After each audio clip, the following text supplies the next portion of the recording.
In today's video, I'll be experimenting by painting my interior with truck bed coating. As I always say, no risk, no reward. Let's get started. I'ma do this thing my way. Let's go. Been grinding hard on it all day. Okay. We work hard, then we all play. Welcome to the channel. If you're new here, definitely consider subscribing. So today it's a beautiful 55 degrees. We got some cloud coverage here in Texas. So I'm gonna get to work on this interior and I'll go over and explain all those details. We're gonna be painting the door panels, the dash, and these pieces. These pieces right here are going to just be the matte finish or the flat black, along with this.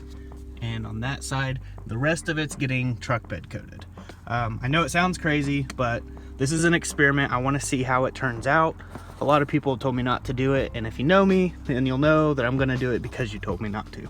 But yeah, basically I'm going to do all the plastics. The headliner will be a different video, but it does need replaced, so I'll be wrapping that and showing how to do that.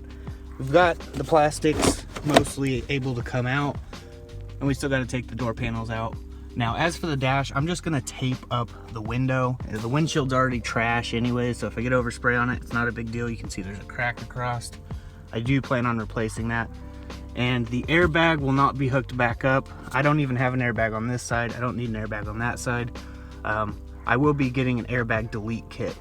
But anyways, I'm basically gonna spray the dash down with Windex. Windex is a really good wax and grease remover. I've used it many times and it works. It has to be the original formula. But basically I'm gonna pop these out. I'm gonna go ahead and take all the panels off, like this one here, and anything that I can remove out of here will be removed. This will come off as well. This piece will come off, this piece will come off. So basically it'll just be the dash. I'll put plastic down so that there's not overspray. But I'm gonna be painting the dash black using vinyl and fabric paint from Dupli Color. I got 4.5 cans of this, so it should be enough to do the door panels and everything I want to. If not, it'll only take one more can. And I've got the truck bed coating, so I'm gonna put the truck bed coating over the top of this once it's finished. That way it has a black base. We tested this in another video, and it does need a black base coat, so that's why I'm doing that as the black base. Now, the truck bed coating does have a semi-gloss to it, but after it sits out in the sun for quite a while, it does fade a little bit. As you can see, Casey's car, that's using the truck bed coating, and it has a slight fade to it. It's not too glossy, it's not too flat, so I think it'll look pretty good, and we'll just see how it turns out. But I'm gonna go ahead and start on the driver door panels. I'm gonna take them off, clean them up. As you can see, they're pretty nasty.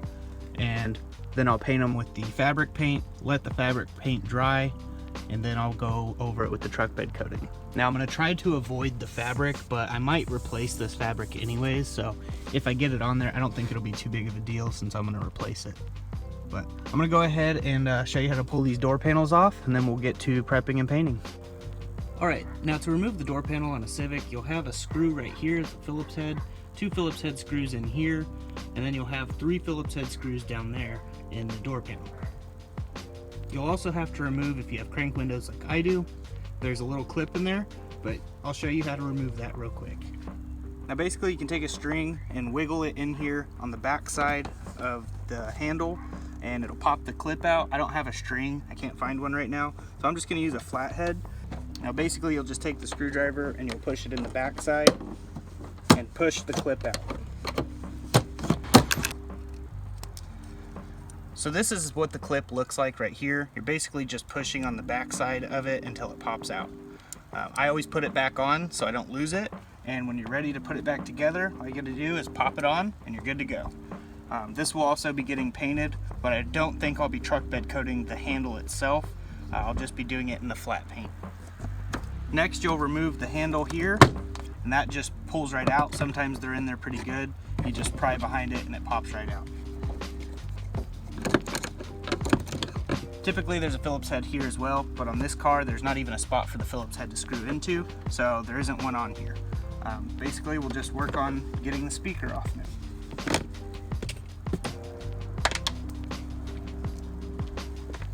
Then you can pull the speaker out, disconnect it. Then you'll have 3 Phillips head screws, one here, one here, and one here. That'll hold the door panel in. Just remove those.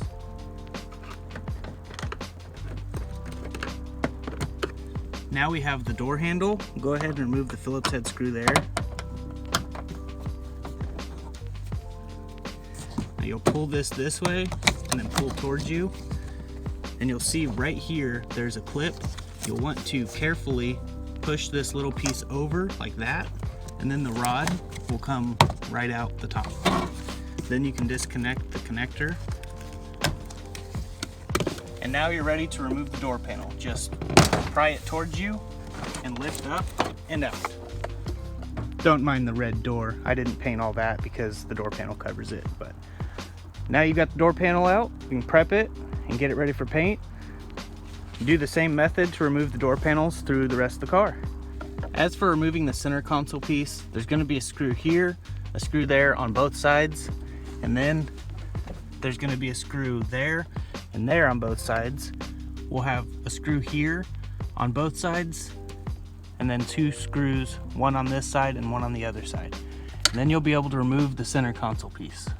As for removing this black centerpiece here, mine is always just popped right out, just pulling on it like this.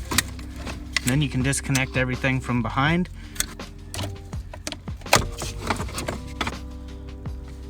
Now as for these pieces, they pull right out as well. You basically just put a tool behind there, flathead, or the actual plastic removal tools made for these, which I don't have, and you'll just pry this thing out. But it's a good thing we're going to clean this because this is really dirty. We're going to clean it and then paint these pieces. And this is a good time to clean up all the air ducts inside and all around. As for the piece around the steering column, there's Phillips head screws underneath. You'll just take those out.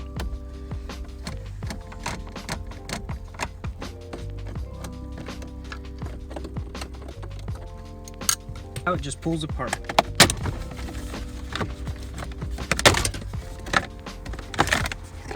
Now we have this gauge cluster piece right here. It's just 2 Phillips head screws at the top, and then it comes right out.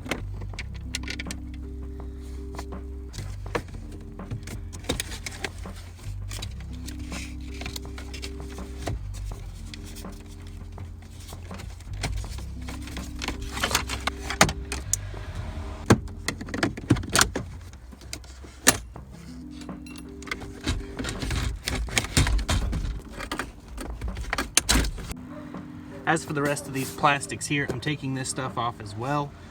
Basically there's a little plastic Phillips head screw there, and then this pops out, and then there's a Phillips head screw here, here, and here, and then this piece will pop off as well.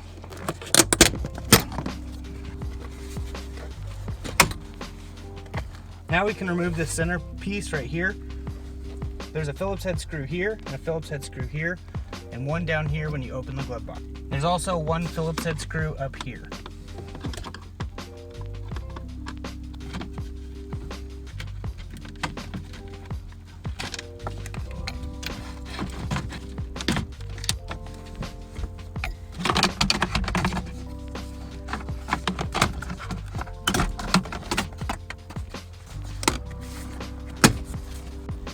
I'm basically just going to keep it like this, glove box attached, this plastic piece attached, clean it all, tape the window off, and then paint it.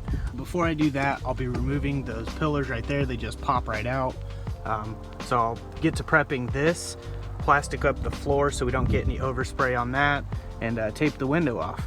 I'm running out of daylight, so I'm going to try to get to this first, and then we'll paint the rest in my makeshift paint booth. Alright, so I taped the window up, as you can see, just using newspaper and painter's tape. Made sure to get really well back in there.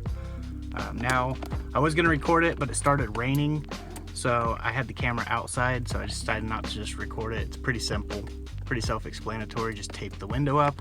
As for the dash, just using normal, regular, original Windex. This has alcohol, isopropyl alcohol in it, so it removes grease, wax, stuff like that. And most people will wax their dash, so there's probably some wax on here, and we have to get it off so we don't have any chemical reactions with the paint. So I'm basically just going to spray the dash down.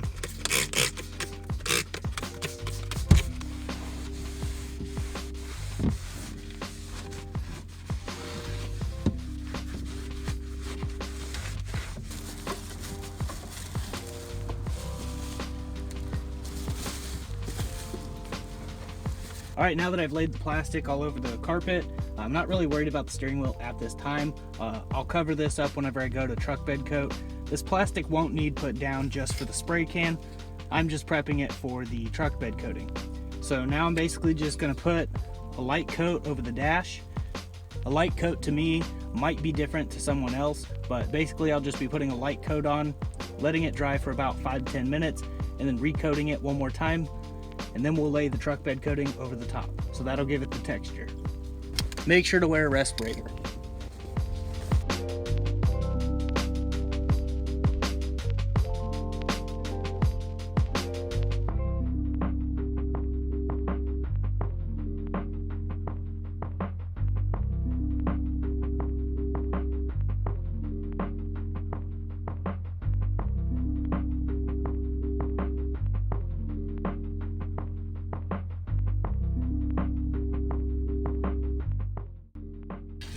Alright, I'm going to let that dry for about 5 to 10 minutes, hit it with another coat, and then we'll lay on the texture over the top.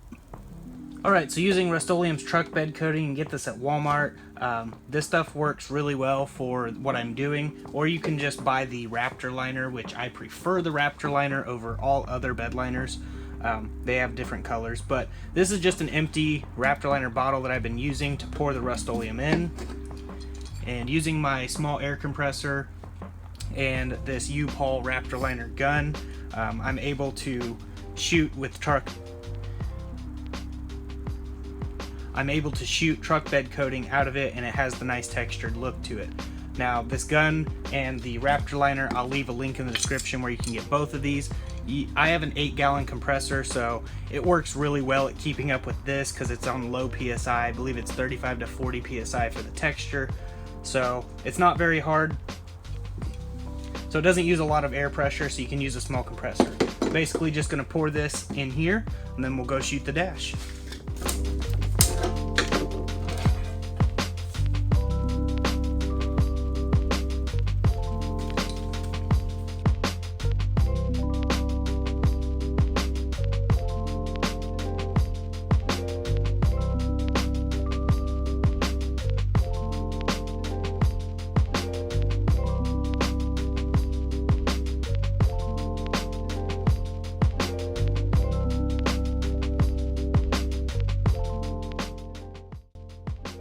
Alright, so the dash is done. It just has to dry. It'll have a decent texture when it's fully dry. But I think it'll look pretty good, but to each their own. Not everyone will like this. But I'm gonna go ahead and do the rest of the stuff, like these plastics here. I'll take them off, paint them with the flat black paint, and then hit the truck bed coating over the top of it. So I'm gonna go ahead and do all those other panels out back in the makeshift paint booth. Alright, so I've already prepped all of these panels, wiped them down, cleaned them up really nice. So now I'm basically just going to take them over here and paint them on this table thing that I have set up here. Right here are the door locks. I cleaned them up too. I just put a wood screw straight through the bottom and then twisted them on there a little bit, so that way I could paint them. And whenever I'm ready to turn them, I can just turn them like this to make sure they get full even coverage. But I'm going to go ahead and paint these pieces one by one. And once they're all finished, I'll hit them with the truck bed coating.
Alright, so one can was able to do 3 door panels, and I still have some left over. So I'm moving to the last door panel now. We'll see how long it lasts. It probably won't make it through the whole thing, but so far so good.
Those were the last pieces to do.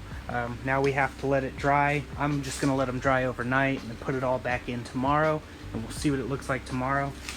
As for cleaning the gun, you can unscrew this long rod with your hands. Just unscrew it, clean it out with pipe cleaners. Works really well. Pipe cleaners and acetone. Same goes for this tip. You can unscrew it. I think it's a 5/8 wrench undoes it, and then you can clean that out with pipe cleaner and acetone, and you're good to go on cleaning the gun. As for the leftover contents that were in here, I just pour it back into the gallon. We have about a half gallon left, so we can still do tons of things with this. But yeah, we did most of the interior pieces. I didn't do every single one of them. The other pieces I was just going to keep flat, like the door handles and stuff like that. But yeah, we still have a half gallon, so I'm going to go ahead and save that. And as for the bottle, I always clean them out, which I already have. It's just I empty it into a bunch of bags. Once it hardens up, it's safe to throw away. But I basically keep the Raptor line bottles. I prefer Raptor line, but this Rustoleum bed coating works pretty well, and it gives me a texture without leaving too rough of a texture. It gives it just the right amount of texture. And I had the air compressor set on 40 psi this time, but I stayed farther away this time and just let the bed liner just kind of mist over the part, and I think it came out pretty good. It should have a decent texture. Shouldn't be too rough or too smooth. Should be just where I want it. But I'm gonna go ahead and get everything put in here. Right now it's just kind of everywhere all over the kitchen table and floor, so I'm just gonna go ahead and put them in here, let them dry overnight. I'll put them in and we'll see what it looks like tomorrow. One more thing I wanted to mention is that I've only used these 3 cans here and half of this can. So I did use 4 cans total, since you can't buy a half can. 4 cans did all of this stuff. So if you're wondering how many cans to roughly get, 4 cans should be fine. I'd go with 5 just as a backup. I've been painting with spray can for a very long time, so I've figured out a method that works to minimize the usage of paint, spraying techniques and so forth. But yeah, I would definitely say 5 cans total should be more than enough to do the entire interior of a Civic. Other cars with less interior should be 4 cans would be more than plenty. I just wanted to let you know how many cans I used. Alright, so here it is in the daytime. The dash looks really nice, has a pretty gritty texture, but it's not too rough. Door panels turned out pretty awesome. I put everything back in this morning, and I decided to keep the top half of the pillars that like gray-white color. I think it was a pretty good addition. And the back deck, I ended up painting that black. I didn't texture it or anything, I just painted it black. And as you can see, these have a nice finish to them, not being painted the truck bed coating. But everything looks pretty good in here now. I just need to get some new seats and fresh carpet, but I'm probably just gonna shampoo the carpet and clean it up for right now. Yeah, this is how the back looks. And this is how the back door panel looks. Looks pretty good, has a decent texture to it. But yeah, so that's basically it for the truck bed coating of the interior pieces. Now, a lot of people won't like this, but like I said before, to each their own. I personally love it. I did not expect it to turn out as good as this. So I'm really happy with the results. So if you guys want to do this, link will be in the description for most of the stuff. You can find Dupli Color's vinyl interior paint at O'Reilly's and AutoZone, Advanced Auto Parts, places like that. But everything else will be in the description, so you can truck bed coat your interior. A lot of people are wondering how it will be to clean. As for cleaning, the truck bed coating is really not too hard to clean. Wet microfiber, and it wipes perfectly. It doesn't leave any residue behind. It's not too rough, like I said. Some truck bed coatings are more aggressive than others. I could have added an anti-slip, which they do sell a little package you pour in the gallon, and it makes it more textured than this. But I figured, why would I do that? I don't want it too textured. But yeah. But if you guys like this video, definitely hit the like button, subscribe to the channel, and check out my other videos that I have in my playlists. But I'm gonna go ahead and clean the car because it needs a nice deep cleaning. So until next time, God bless.